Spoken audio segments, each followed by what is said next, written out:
So what I always like to do with folks I work with, to give them some perspective, especially when we're in a wartime stance now, we have been for many years, and they get, bent out of shape when they say, well, this just happened, and this just happened, and we lost 5 men. I say to them, I said, listen, World War II was the war that literally everything was on the table. We lose that war, we lose our country. No doubt about it. And a lot of the young guys your age were sitting in transports and in planes and were flying over Europe or over the Pacific. They didn't know the stakes were that high. All they knew that they had their buddy next to them and they were going to fight for their friends and their troops and their squad, and they were going to come home alive. That was their hope. Many of them didn't. So what I asked the one trivia question, I'll ask it of you as well. In World War II, in the entire time, how many people lost their lives during the entire World War II? All theaters, all people. If you say it's 15 million people, raise your hand. 25 million people, raise your hand. 30 million people, raise your hand. 40 million people, raise your hand. 50 million people, raise your hand. Anybody say higher than 50 million? 60 million people? Higher than 70? 76 million people lost their lives during World War II. So that's the number I always tell folks I work with in my business, and they sit there and they look at you, and then they have to run in Wikipedia and Google it to make sure that I'm right. It's anywhere between 74 and 78 million people lost their lives. Roughly 68 to 69% of those were civilians. People that are just sitting in their house with their wife, with their kids, and the house is gone and they're gone. So when you think about numbers like that, and then you think about the veterans that we still have alive with us today from World War II, these men are a treasure trove of information. And I want to introduce each and every one of them to you. And then with that number in mind, and you think about what was happening in our world, we were only engaged for 4 years, 41 to 45.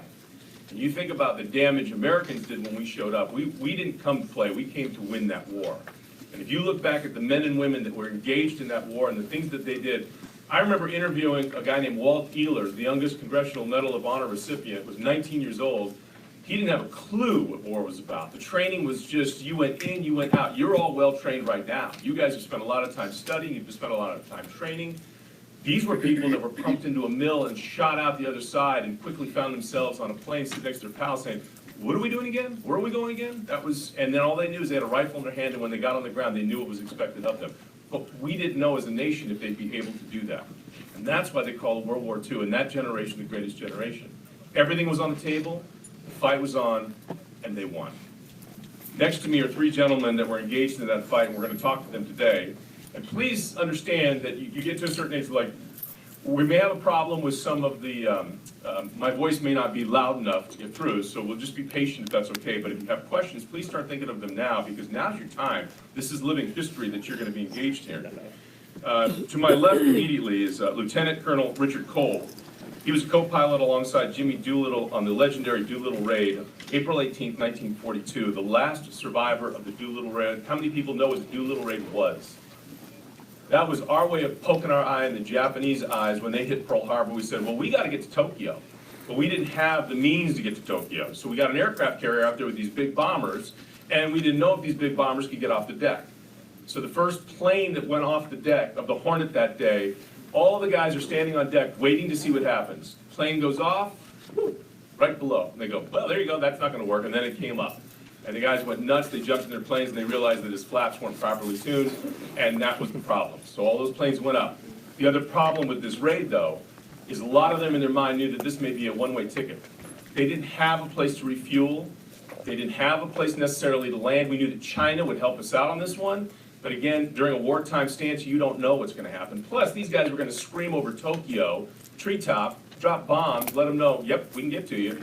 And then they didn't know if they'd make it through, and a lot of them did not. We'll talk to you in a second, Lieutenant Colonel. It's good to have you here. Round of applause for you.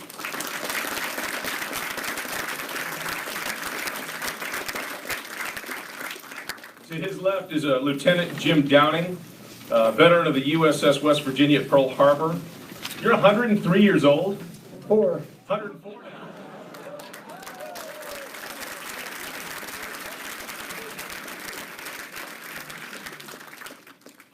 We need to get that corrected in the book ASAP. 104 years old and believed to be the second oldest Pearl Harbor veteran. Who's got you beat? 104, who's up above you? There's a veteran 105. Oh, all right. And next to him is Commander Dean Laird, the only U.S. Navy ace pilot to have shot down enemy aircraft in both the European and the Pacific theaters of World War II. Nice to have you.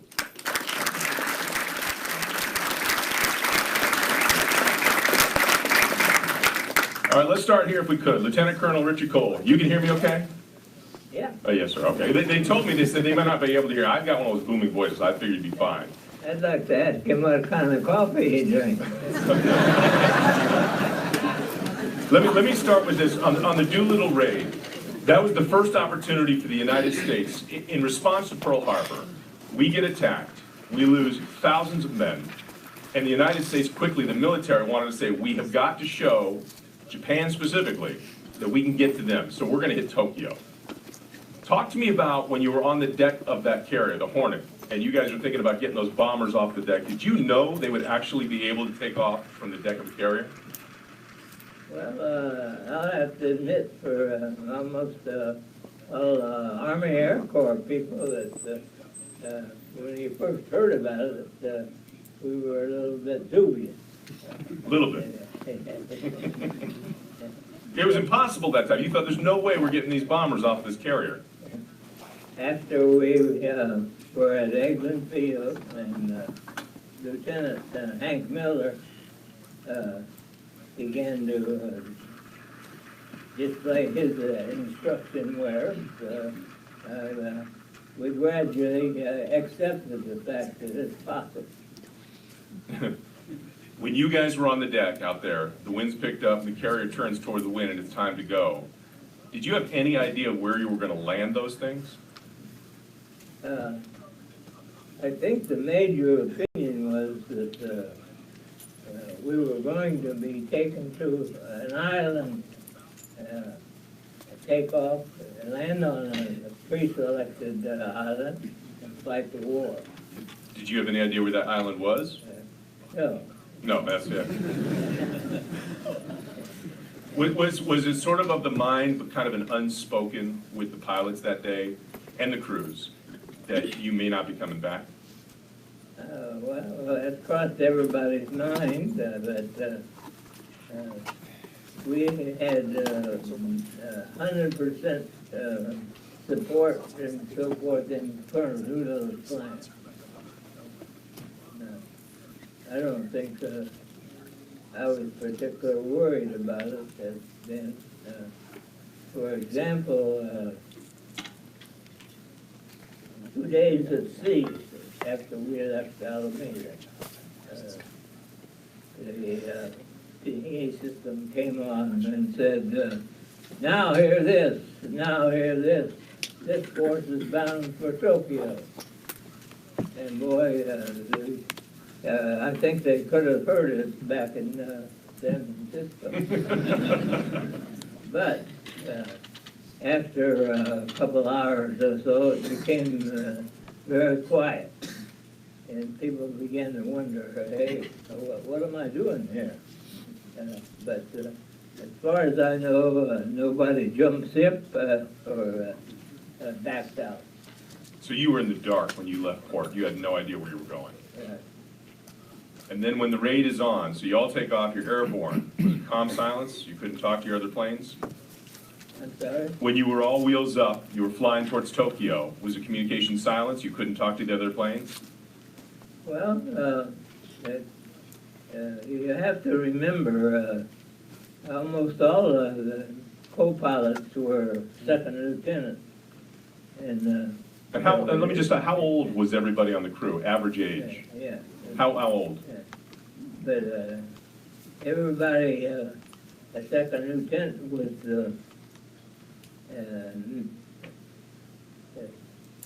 he treated a little bit lowly by they're not to be heard. Oh, the crew is supposed to be seen and not heard? So on the airplane, it wasn't very chatty. Yeah, let me ask you, Colonel, how old was everybody on the crew, average? And the co-pilots, they were around the average about 20. 20. A couple of them were younger. One man had birthday crossing the date line. Happy birthday. Okay. So you make the bombing run, Right. it's successful, Okay. now what? Yeah. Now what happens? Well, after we left the bomber, or after we dropped the bombs and we're lowering to back down to about 200 feet. 200 feet. We had a little experience with ACAC, but it wasn't accurate. Everybody knows what ACAC is? Okay. So from there on. Wait, when you say you had a little experience, you got shrapnel flying through the fuselage, or what do you have here, just it's around you? What happened to the plane? Was the plane okay? Was your aircraft okay, or did it get damaged?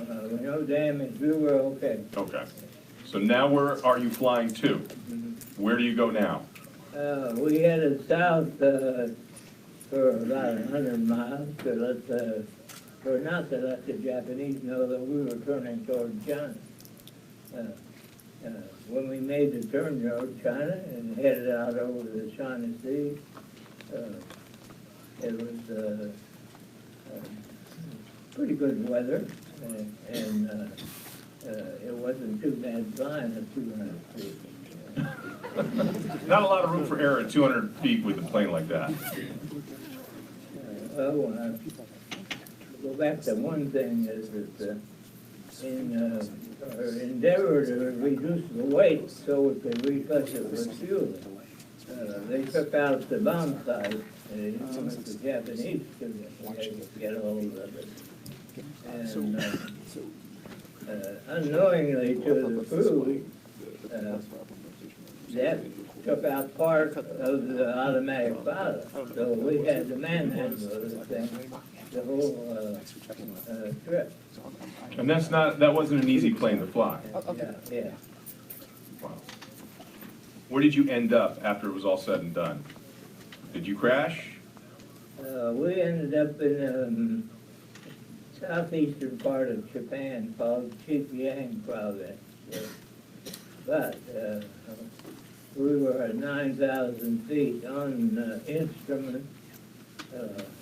The airplane that was carrying the portable Homer, so we could make a landing in China, crashed on the way there. And we were in the middle of a big storm, in places where we could see ground. The Chinese, thinking we were Japanese, turned off all the lights. So Helpful. effectively, we were at 9,000 feet in limbo. No fuel at this point, too. You have no fuel? Right. Our target was Bombardier's Green, the whole northwest part of Tokyo. Because we had incendiary bombs, and with two purposes. One was to do as much damage to Tokyo as possible. The other was to provide a trail for the last airplanes that were headed toward Nagoya and Tokyo. All right. Your young friend to your left there. Let's talk to you now, if you don't mind, Lieutenant. So you're at Pearl, December 7th, 1941. Yes. Early morning hours, everybody's talking about leave, they're talking about Christmas, they're trying to get away. What happens? I was off the ship when the first bombs were dropped, turned on the radio. The announcer said, "We've been advised by Army and Navy intelligence that the island of Oahu is under enemy attack. The enemy has not been identified. Keep tuned." A few minutes later, he... Man, the news business really stinks sometimes, doesn't it? His second message was the enemy has been identified as Japan. The Japanese attacked with 350 planes. There were 40 torpedo bombers. And they and the dive bombers attack in the first 11 minutes. Most of the damage was done in the first 11 minutes. Of those 40 torpedoes, 9 of them hit my ship, the battleship West Virginia. 9 more hit the Oklahoma, which was just ahead of us, and she capsized. And then one of the dive bombers penetrated the Arizona, the protective decks, and she burned her own ammunition and supplies on the ship. A battleship carries about 1 billion gallons of crude oil to fire the boilers. And the California that was hit, the West Virginia, a lot of the fuel oil leaked out. The fire was so hot in Arizona that the fire extended out for several, maybe 100 yards on each side. So in the pictures, the black smoke you see is most of the fuel oil that is burning. Pearl Harbor is a shallow harbor. There were only about 6 feet of water under us. So my ship sunk down in the mud, and everything above the water line was on fire. The Arizona lost a little over 1,100 men. California was second with a little over 400. We lost 105 that were killed. 70% were below decks and drowned from being trapped down there. What was going through your mind? First of all, how old were you at the time of this attack? I was 28 at that time. You were a little older than most of the guys that were on the ship. I'd been on the ship for 8 years. Okay. What were you thinking at the time when this was happening? Well, it was a great surprise because the Japanese ambassador, peace ambassador, was in Washington, and they would resume peace talks on that Monday morning. So we felt there was danger of the Japanese attacking, but thought it would be in the distant future. We had no idea it'd be that soon. The first airplane that I saw that morning, they painted their planes the same as our Army planes, olive drab. So he flew right toward me, and when he... But fortunately, they went over my head. He didn't bang far enough. Then I saw the rising sun under the wing. I knew it was a Japanese plane then. So you get back to Pearl, you get back to your ship. You start, what are the commanders telling you? What's happening? What is the plan? And more importantly, what's the sentiment with all the men that have gathered there from the ship? There were 164 ships in port that morning, including the small craft and the Coast Guard. There were so many ships that were tied up in tandem. So the battleship Tennessee was tied up inboard of us. To get on the ship, I had to train out a gun barrel slide down from the Tennessee to get aboard ship. We'd lost all power, so we couldn't retaliate with any guns at all. The Tennessee next to us fired every round of anti-aircraft ammunition she had on board. So as I look back on my experience, there are 4 words that describe it pretty well. The first was surprise. The next was anger that our leaders, political and military, had let us down because we had plenty of warning signs to be on the alert, and we were not on the alert. Then the next thing that I thought about was if I ever get in a position of authority, we would never be caught again. And I had an opportunity as a commanding officer of a Navy ship to live that out. But overarching everything was pride at the way our men responded that morning, without any thought about their own safety. Everybody pitched into the right thing, without training, without leadership. I was very proud. Now, we only shot down 29 of the planes, but another 74 were damaged. Ships, some of them, they just were not repairable, so they pushed them over the side. It's interesting when you look back on the history of Pearl Harbor, Battleship Row, we had all those battleships stacked. The one thing that was missing from port that day was anybody? No carriers. Carrier is the biggest asset in the military. It is to this very day. What is not a part of our fleet anymore is battleships.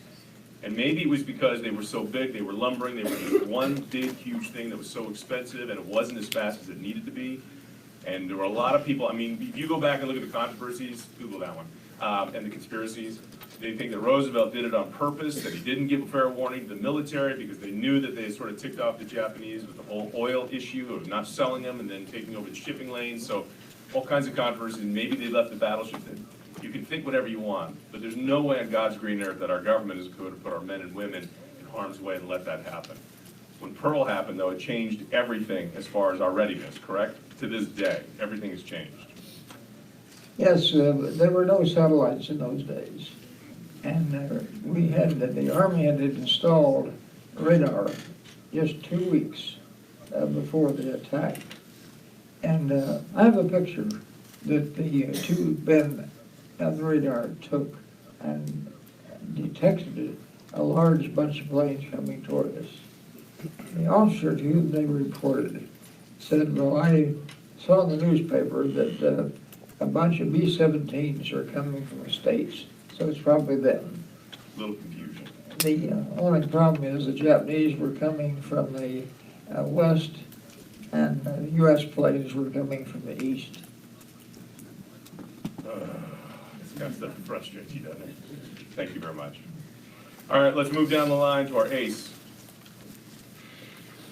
Commander, let me ask you this. What kinds of planes were you flying in Europe? Do you have a P-51? No, we were flying the F-4F Wildcat, primary fighter started to build about 1936. Primary fighter in the Navy as the war started. Not the most agile of planes. It's not the Corsair F-4U, it's not the P-51, not the most agile. No, you're correct. And in the game of fighting, you know, we don't have a lot of that going on anymore, especially with the 35s. If you see another plane, if you're flying an F-22 or 35, you've screwed up. That's not what they're designed for. You're supposed to take out your enemy before you even see him. In your day, though, you had not only to see him, but you had to be in close quarters to even shoot them down or have a chance of doing that. Is that correct, Commander? I think what you said is correct. So how old were you when they first put you in a cockpit, and what theater were you in first? Well, I finished flight training at Pensacola in Miami, where we did advanced training in the first part of October of 1942. I reported to the squadron in November of 42, having been carrier qualified and ready to go. Theoretically. Well, I had a little bit of training left to do, like learning how to fly the Wildcat. Oh, that. And finish up the primary mission, which was air-to-air gunnery, which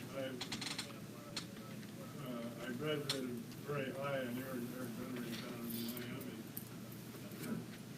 I had a lot of experience with a shotgun as a kid growing up, shooting quail, doves, ducks, and things like that. I knew a lot about giving a target plenty of lead, and especially if he's going across.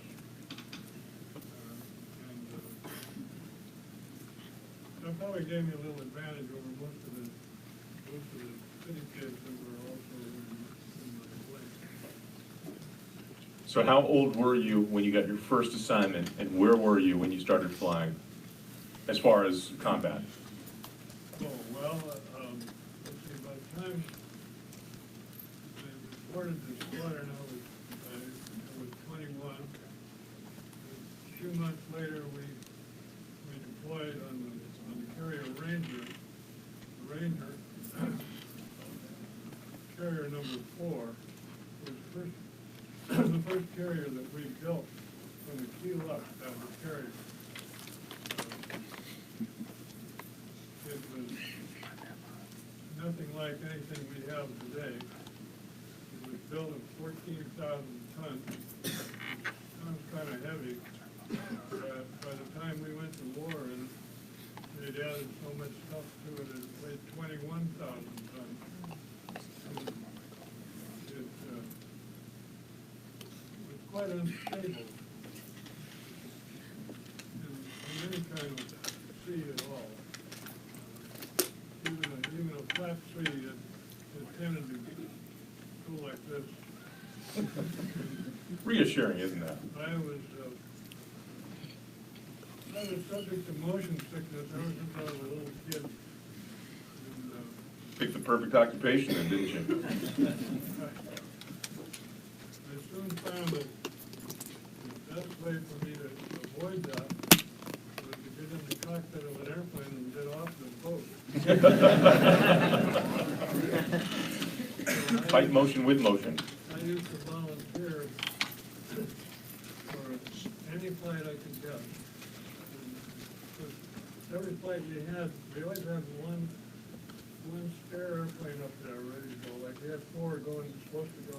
We'd have 1 more up there and spare pilot in it. I used to volunteer man up spare every chance I got. And, it turns out I got airborne almost every time, which pleased me greatly. Talk about, if you would, your first combat mission where you shot down one of the enemies. Were you running escort or were you just up looking for the enemy? Oh, I was flying a combat air patrol off the Ranger. We were up off the Norwegian coast. At the time we were operating with the British Home Fleet. The Home Fleet commander, Admiral Sir Bruce Fraser, was our boss. And we took a learning from him. We anchored in their anchorage at Chapel Flow in the Orkney Islands. And we did most of our operations, this was 1943. We did most of our operations up off the Norwegian coast, looking for German, anything that was German. Shoot out, drop bombs on them, whatever. First time we got in any combat at all, and I must say that we didn't see much combat over there. We were there for 6, 7 months, 8 months after that. But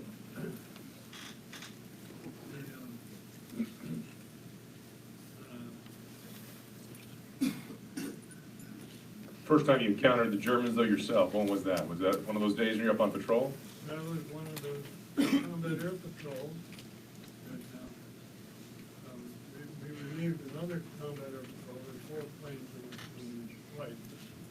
And we relieved them, they came back and landed, and we went out.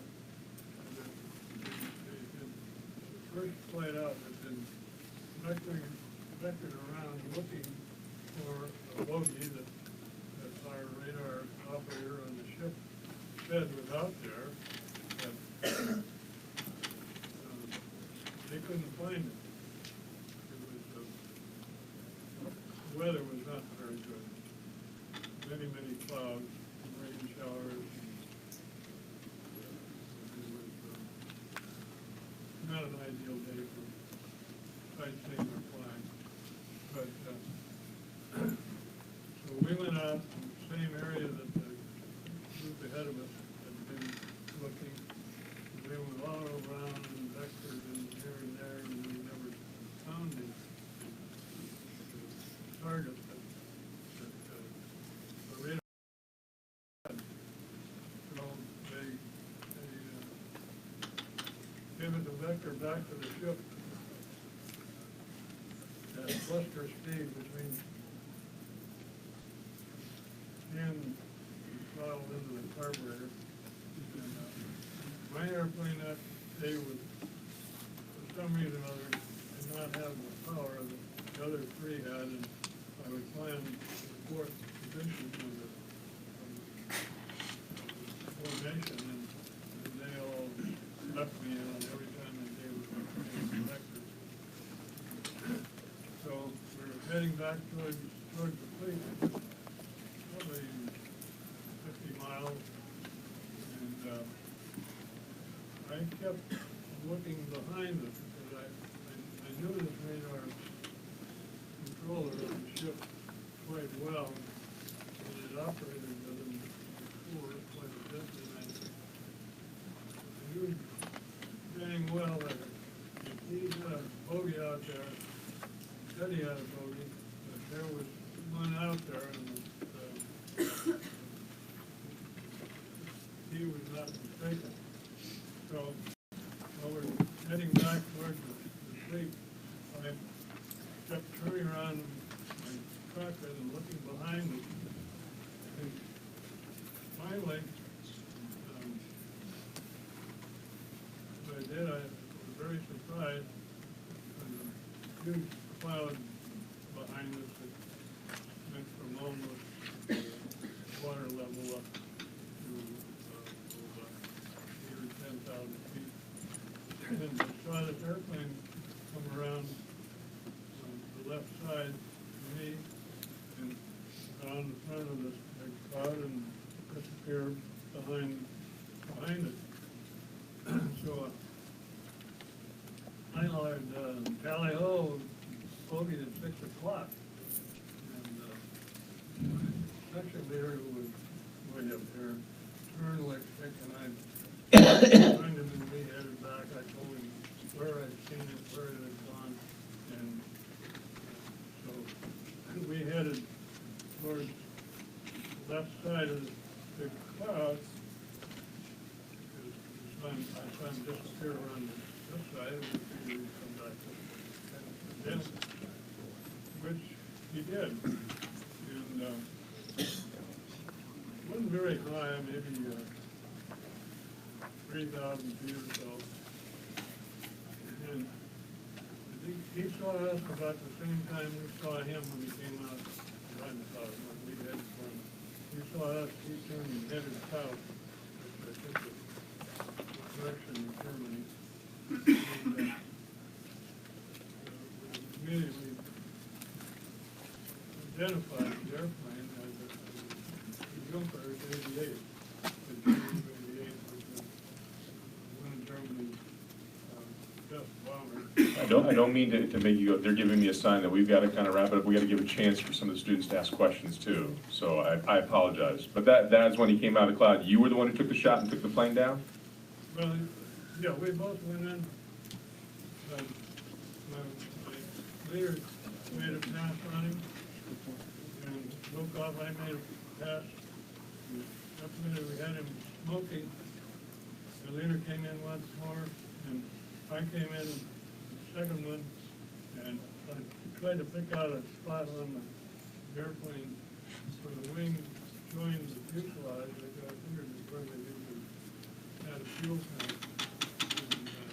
And I guessed right, because that thing exploded in front of me in a huge fireball. And then, and ACE back then is 5 aircraft, correct? You're an ACE once you've shot down 5, or is it 7? 5? 5, okay. So you had 10, you had 5. Well, I actually shot down 9 airplanes total, including the 2 German planes that they were on another one about a half an hour later, and 7 Japanese planes. But I only have credit for 5 of the Japanese, and I gave credit for 2 of them to a couple other Gotcha. pilots. Okay, all right. So, this is your chance. I know you're gonna sit in class, you read history books. I know they make you read a lot of history books. We got West Point, Naval Academy, all the other different branches of schools. This is your chance to ask folks that were actually there. You know, history books are written by people who have interviewed people that were there. This is your chance if you'd like to ask any questions. Does anybody have any questions they'd like to ask? Feel free, now's a good time. Yes, sir.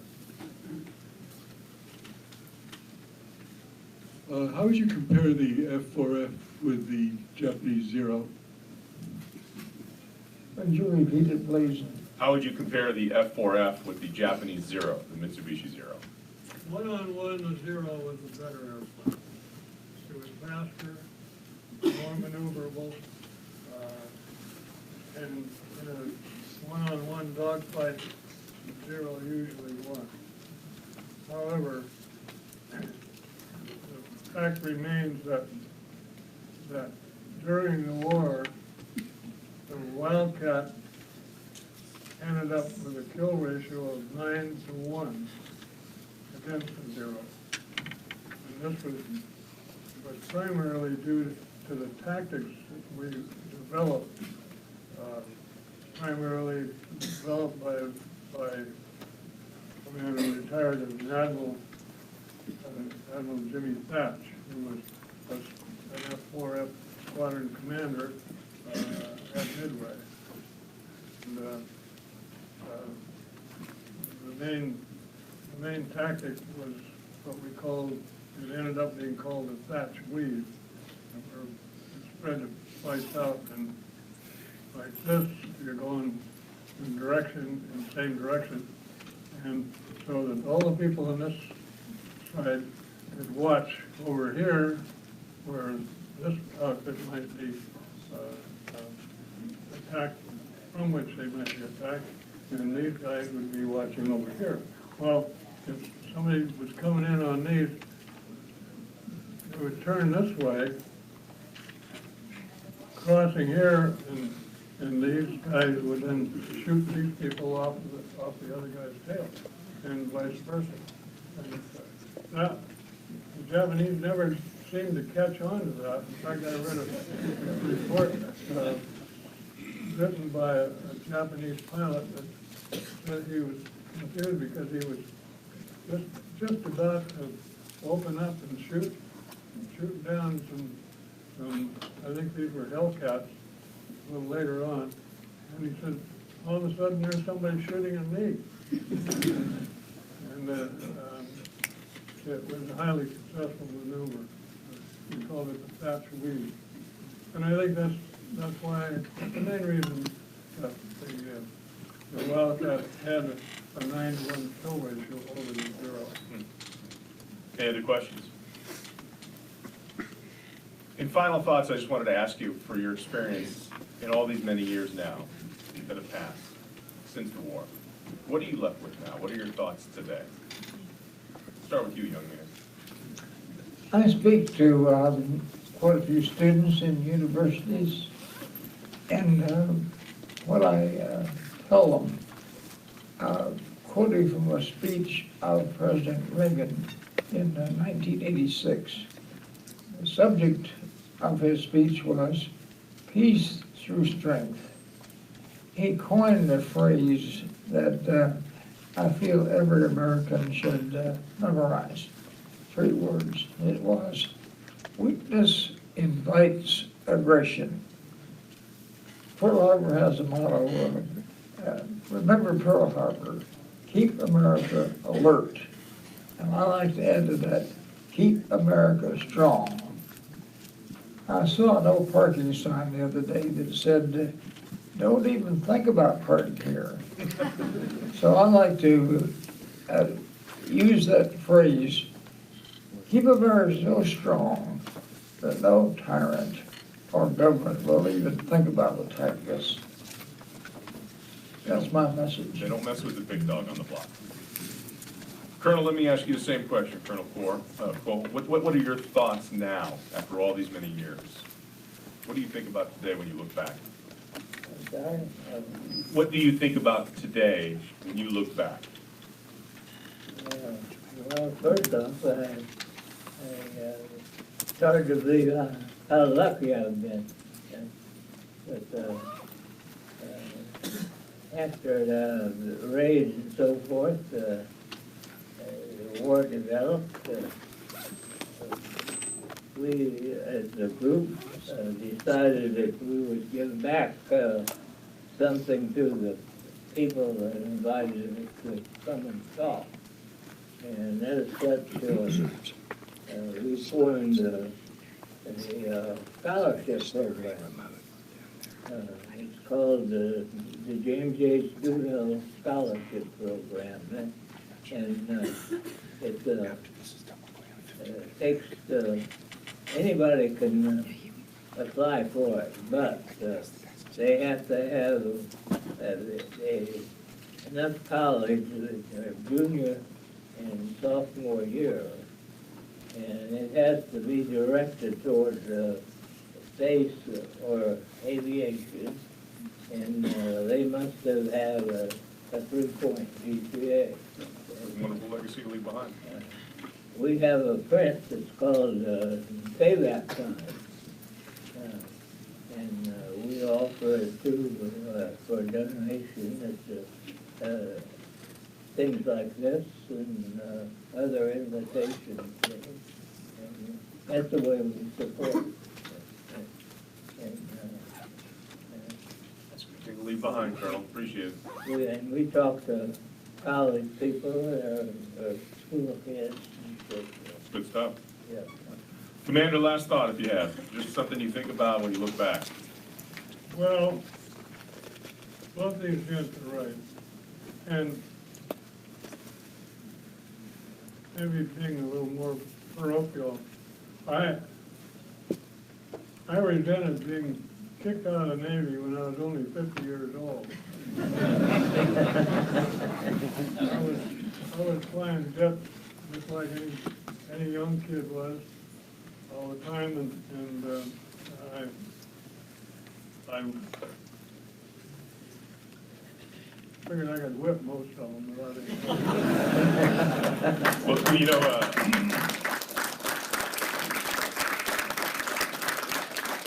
see, maybe that's why you should have gone Air Force, because General Yeager, he stayed in until he was well into his 70s, playing around with those YF-22s. Just saying. Gentlemen, thank you very much for being here. We really appreciate it. To all the students, best of luck in your training and your education. I know you're sitting here, some of you are saying, okay, we've got to sit through all these seminars. Just let it filter into your head somewhere along the line when you think back and you crack open one of your history books and you think about World War II. And you think about, when you hear the word luck, that was a lot of words that were talked about for the guys. When you think about Midway, 4 aircraft carriers going down for the Japanese at a turning point. So many things happen in combat that you can literally train your life away. And then when it actually starts to happen, all that training may come into play. Chances are it's going to be on your instincts and your intelligence. And a lot of the soldiers that I've ever talked to who've come through World War II, they tell you can train for something, but when it actually happens, then you find out who you are as opposed to what you trained to be. So the best of luck in your training, and hopefully all of you will become heroes as well. Gentlemen, thank you very much.